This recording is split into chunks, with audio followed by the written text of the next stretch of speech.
নাটোরের সিংড়ায় রাতের আধারে ৩৭ লাখ টাকাসহ গাইবান্ধার এলজেডির প্রকৌশলী গ্রেফতার। BD star TV news staff reporter Bellal Hossain বাবুর পাঠানো প্রতিবেদন নিয়ে দেখুন বিস্তারিত। বিডি স্টার টিভি, বাংলার এক উজ্জ্বল নক্ষত্র।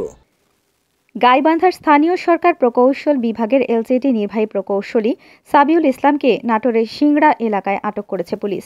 এ সময় তার সঙ্গে থাকা প্রাইভেট কারে তল্লাশি চালিয়ে ৩৬,৯৪,৩০০ টাকা জব্দ করা হয়েছে।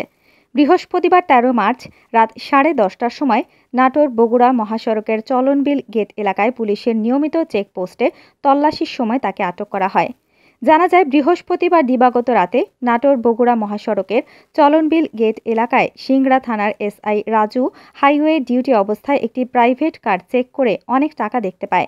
পরে সিংড়া উপজেলা নির্বাহী কর্মকর্তা ইউএনও, সিংড়া থানার officer in charge OC, ASP Natore, Bangladesh সেনাবাহিনী সহ সবার উপস্থিতিতে পুলিশের নিয়মিত চেকপোস্টে তল্লাশির সময় গাইবান্ধা থেকে রাজশাহীগামী একটি সাদা রঙের প্রাইভেট কারকে থামার সিগন্যাল দেওয়া হয়।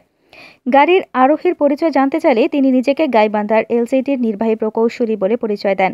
টাকার বিষয়ে জানতে চাইলে জমি বিক্রয়ের টাকার কথা বলেন। এতে সন্দেহ হলে প্রাইভেট কার টাকাসহ আরোহী সাবিউল ও চালককে আটক রেখে বিষয়টি পুলিশ সুপার সহ ঊর্ধ্বতন কর্মকর্তাদের জানানো হয়। পরে উপজেলা প্রশাসন, সেনাবাহিনী ও পুলিশের যৌথ টিম ঘটনাস্থলে গিয়ে গাড়িতে থাকা ৩৬,৯৪,৩০০ টাকা পান। পরে টাকা ও প্রাইভেট কারটি জব্দ করে প্রকৌশলী পরিচয় দেওয়া সাবিউল ও প্রাইভেট কার চালককে আটক করে থানায় নেওয়া হয়।